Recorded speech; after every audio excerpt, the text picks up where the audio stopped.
Alrighty, Rangers. I want to apologize to you and everyone out there in YouTube land for those that first PowerPoint with Louis XIV. That was an old one I didn't like.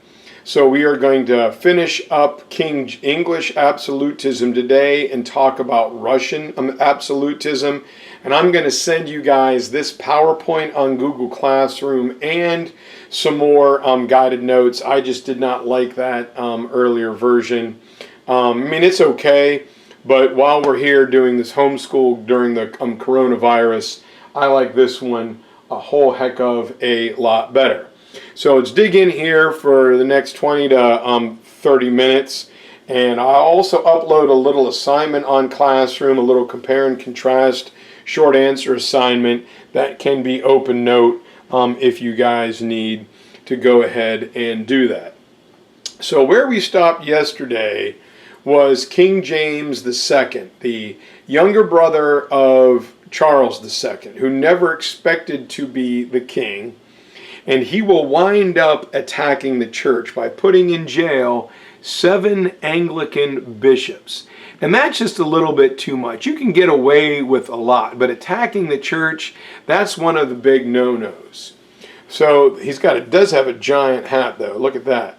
So what's going to happen is Parliament will respond in 1688. They will invite King James II's own daughter, a lady named Mary, who had been living in the Netherlands. She married a Protestant guy named William of Orange. They are invited to come over to take the throne in what is known as the Glorious Revolution. It really wasn't super glorious and it really wasn't a revolution, but it's got a really big, catchy name. And as they came ashore, William and Mary are met in, southern England. Everyone's like, woo, William and Mary, okay. And as they march towards and sail up the Thames towards London, King Charles II takes off. And William and Mary, all right, it's the namesake of the college up in Virginia, have to sign what is known as the English Bill of Rights. Before they can take power, they have to sign the English Bill of Rights. And what this does was it forever limits the power of the monarchy. It's even stronger than the Magna Carta. And it gave civil liberties like the right to freedom of speech, the right to liberty, freedom of speech, freedom of the press, to the aristocratic classes only. It's not for everybody, but civil liberties, life, liberty, property to the wealthy aristocratic classes. And this is something important because Parliament will now override the monarchy. For most of history, the king, the monarchy, has been supreme over the Parliament. Now they are going to switch places. Parliament is in charge. And from this point on, England is going to be known as a limited monarchy. And so William and Mary are going to take over. And then in 1714, a German prince from the Kingdom of Hanover is going to come over. In the English Bill of Rights, it is stated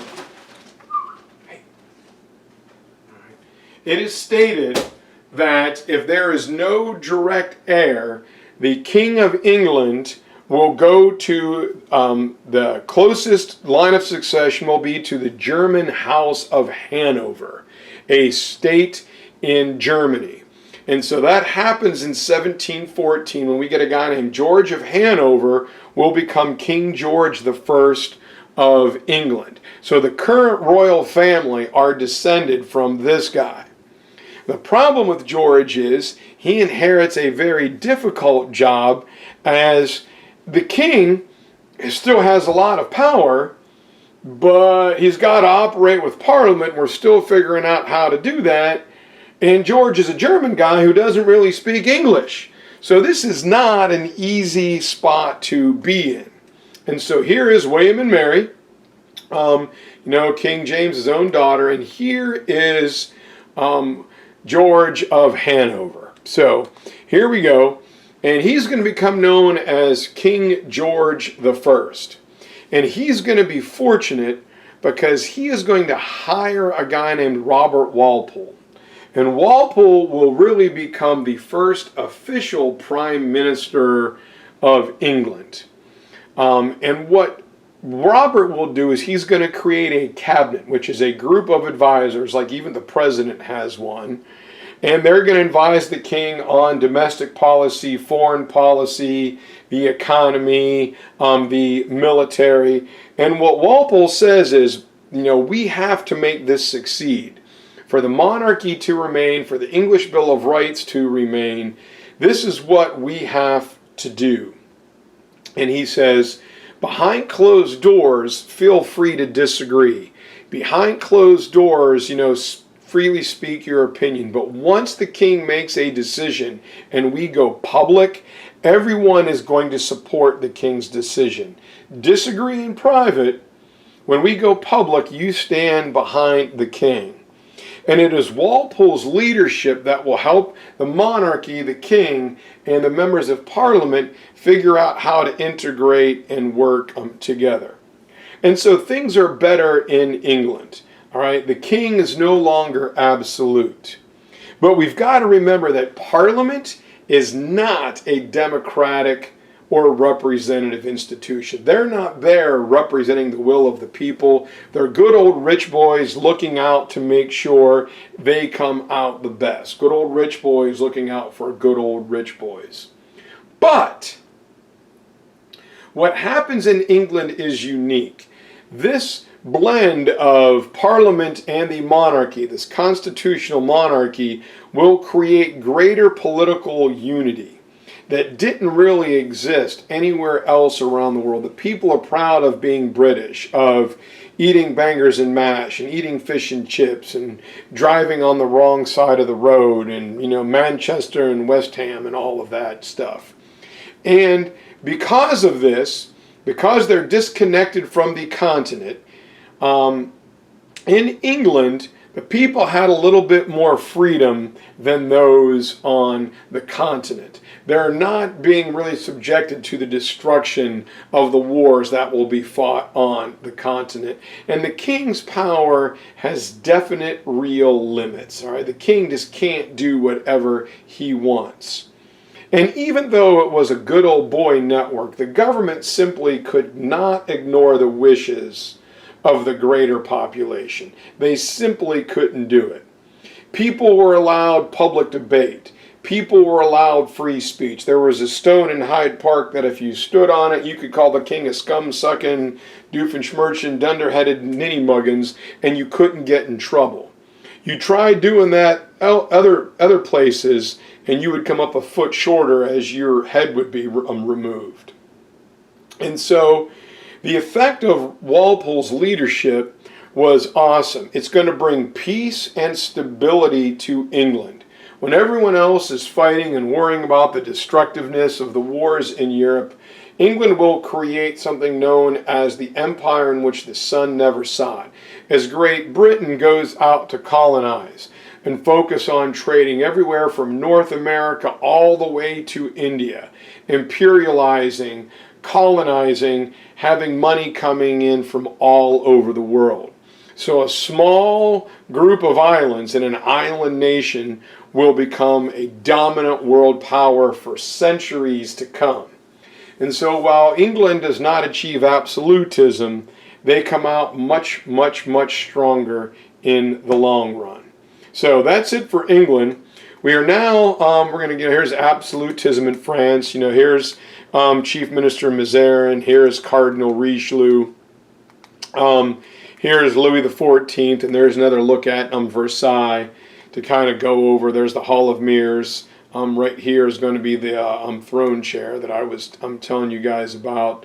The grounds again, the fountains, the entranceway. They just redid this, probably 6-8 years ago, recovering everything in gilded gold, making it look like it was when Louis was alive. So anyway, Some good pictures of Louis XIV. Spain, we're going to hold off on this one. There's Sir Francis Drake in the Netherlands. We're going to come back to them in a little bit. But right now, we're going to talk about absolutism in Mother Russia. I think you guys will like this one a whole lot. And absolutism in Russia is going to be a little different. Russia is geographically separated from the rest of Europe. Long distance separates them. Also, they do not have a good waterway that doesn't freeze in the wintertime. So there are several months where you really can't sail into or out of Russia at this time. Their lack of ability to trade in the long distances causes some to consider Russia to be part of Europe as a courtesy and not as an absolute fact.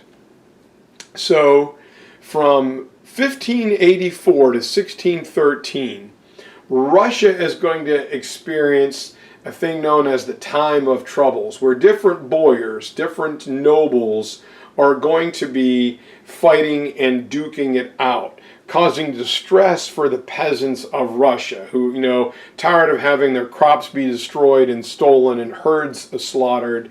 It's just a period of chaos. And near the end, the Russians are going to elect one member of their own, a young 17-year-old guy named Michael Romanov. So we have the reign of a guy named Ivan the Terrible, who, was a crazy person, time of troubles, and now we are going to get Michael Romanov. And he is going to found a dynasty that will last in Europe until 1917. So for the next 300 years, it's going to be this powerful dynasty. And it is Michael and his next two successors that will bring long sought after stability to Russia. And the greatest of these guys is a guy named Peter the Great. Peter is going to come to power while the country was still recovering from the time of troubles. And the part of the problem is Russia is still several hundred years behind the rest of Europe. The rest of Europe has understood that feudalism has got to change. There's a greater economy growing. Well, in Russia, the nobles are known as boyars. And the boyars are afraid of any change that takes place will cause them to lose their power. If it's not broke, don't fix it. So everyone else is modernizing and beginning to eventually industrialize. Russia is staying the same. The other thing is a secret police force known as the Streltsy. The secret police, the bodyguards of the king. And both increase stability because they don't want any changes to the government or they will lose power. Well, in 1682, we have two twins. We have Peter and Ivan, twin brothers. Ivan is the older twin. Peter is the younger. But whatever happened in the womb, Peter is bigger and stronger and healthier. And Ivan is always weak and sickly. And in 1682, these two come to power. Very similar to Louis XIV. Their childhood was surrounded by intrigue and bloodshed. And so they're terrified of all this. How are we going to do things? It's always the boyars and the Streltsy causing trouble. Well, in 1689, when he's 17, Ivan winds up dead. Either he was murdered at the hand of Peter the Great or by Peter the Great's henchmen, or he was just outright murdered. However it happens, Peter is in full control. He will banish his older sister, and he is going to take over. He is going to rule alone. And he is going to say the power of the Russian Tsar must be kept safe. And he, much like Louis XIV, probably on a Mensa test, tested at a genius level. He says, I can't trust the boyars. I can't trust the Streltsy, so I'm going to build a big, massive Russian army. The army, I will supply them, I will train them, I will feed, clothe, and equip them, and I will pay them so they will be loyal to me. And so Peter feels really the only way to do this is to find out what Western Europe is doing.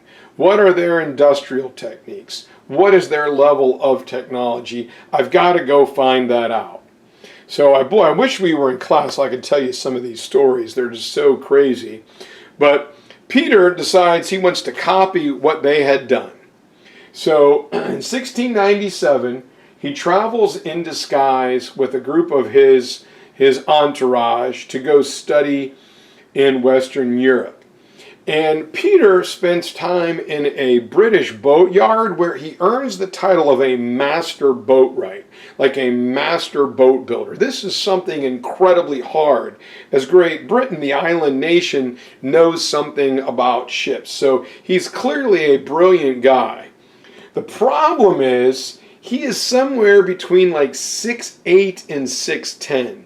Due to his massive size and his accent, what he speaks like this, he is, hey man, you're really tall. Are you Peter the Russian? No, I am not Peter the Russian. I am from York, or I am from Manchester. Oh, no, you're not. We know who you are. He's so big, when the average height was like 5'1" to 5'2", people realize who he was.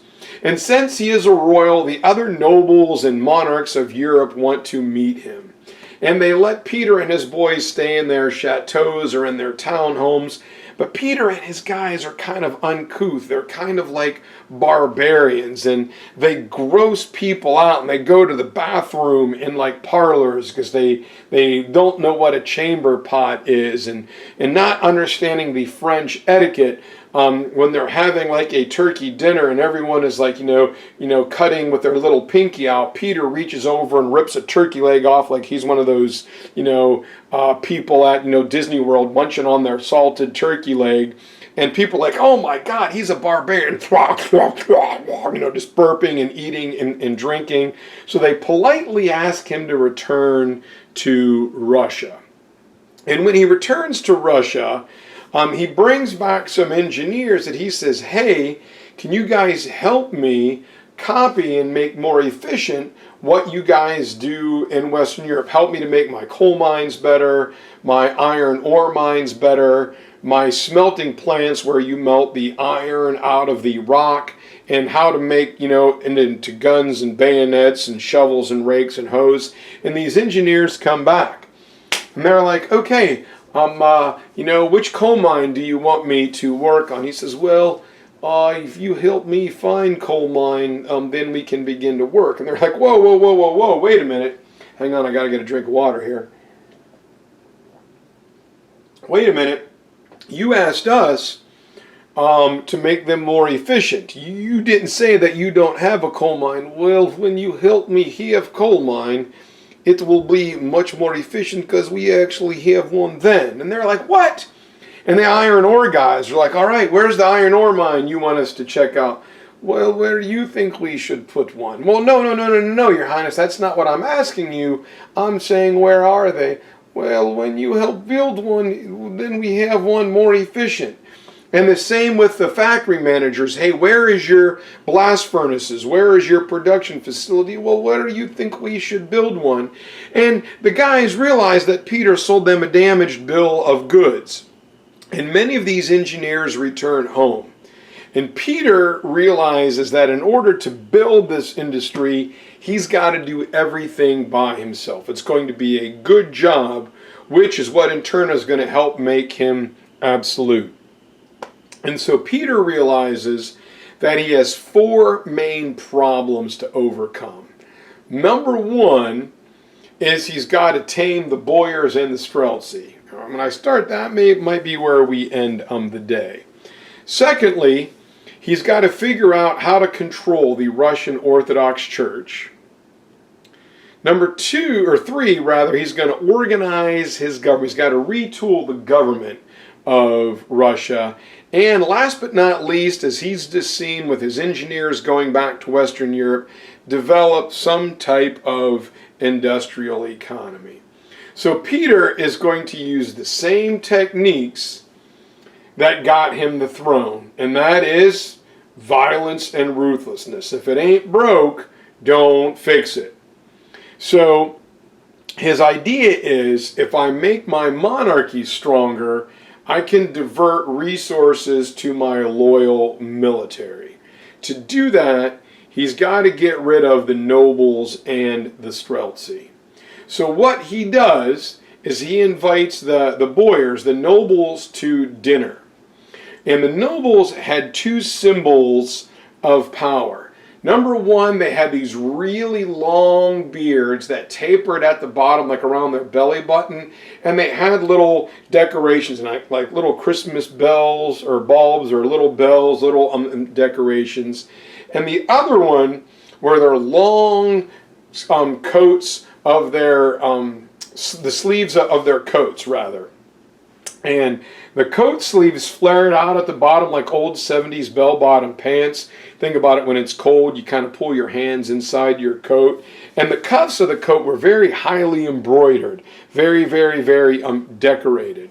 And when the guys are sitting there having their borscht, Peter's soldiers come in, they slam and lock the doors, and Peter pulls out a pair of sheep shears. And he goes around the table, "Oh, you guys wanted to overthrow me? You guys tried to kill me?" And he cuts off their beards while they're sitting at the table. And then with pure physical strength, he rips the shirt sleeves off of their coats. With their beards gone and their sleeves gone, their symbols of authority are gone. They are removed. So you boyars no longer matter.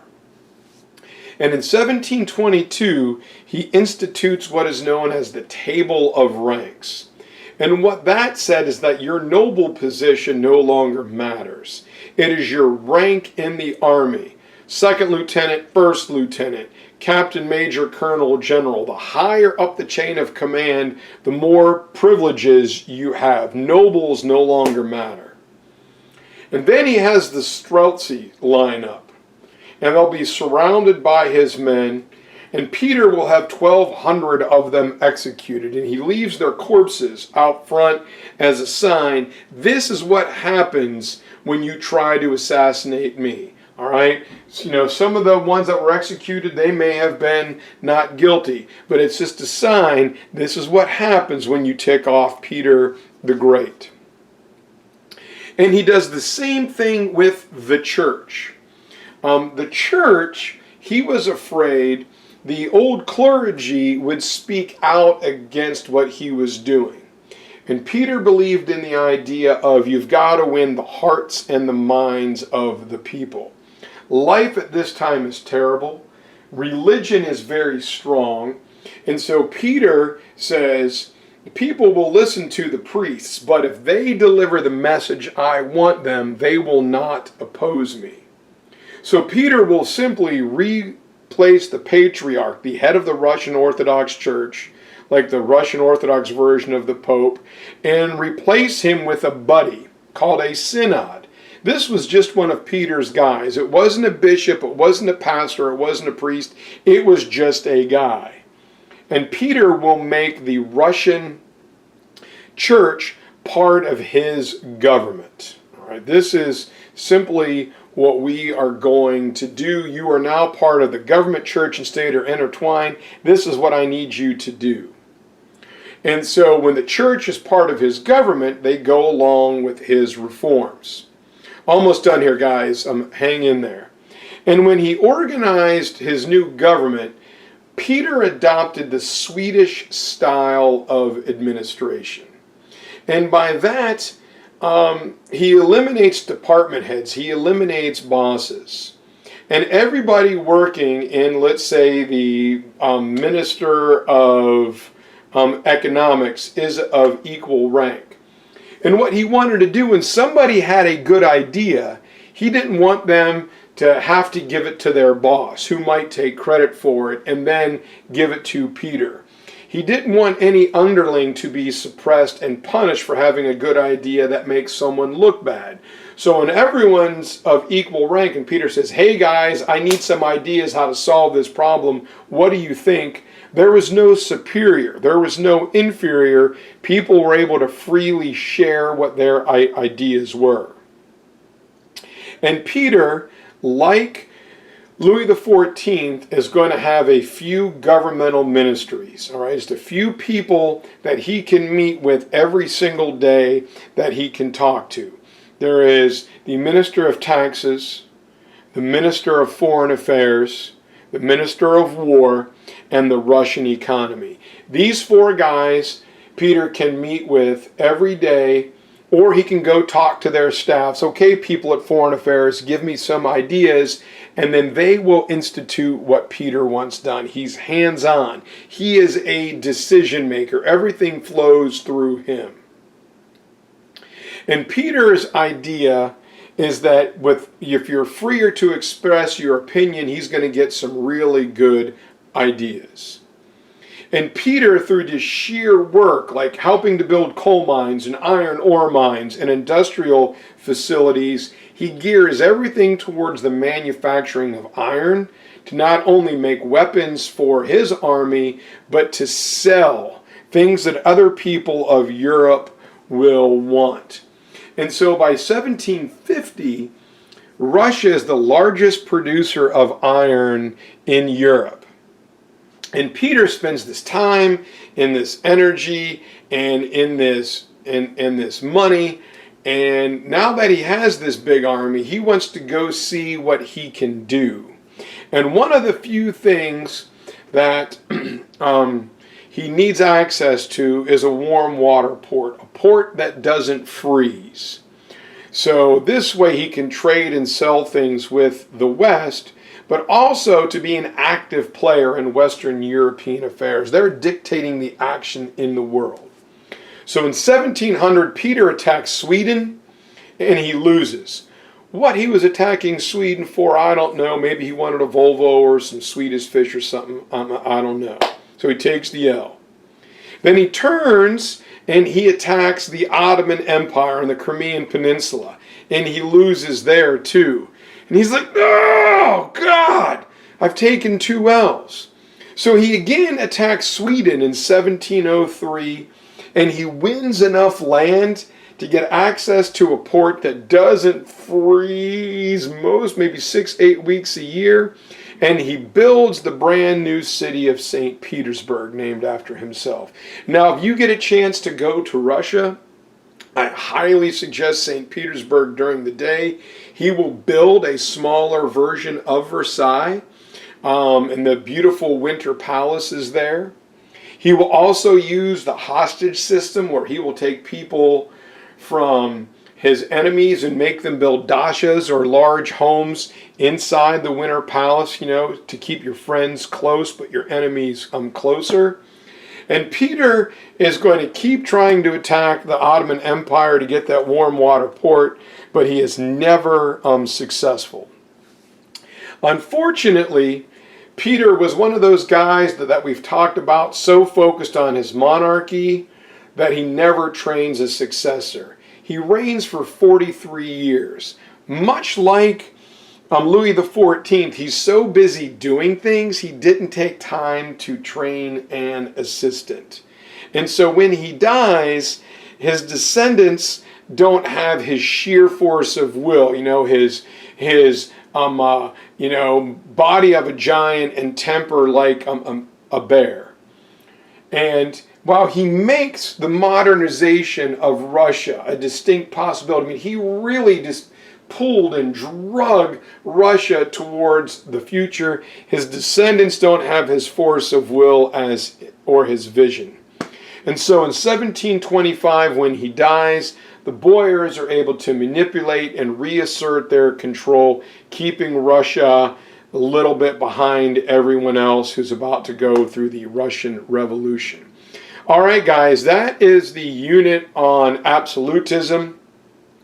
If you want, I can go back and do the Spanish if you want, Charles V, Philip. I will do that, and then we are going to head towards the period of the Enlightenment and the age of revolution. So I hope you guys are all safe. I'll get you this PowerPoint and the new guided notes and your assignment for this unit. Hope to see you guys soon.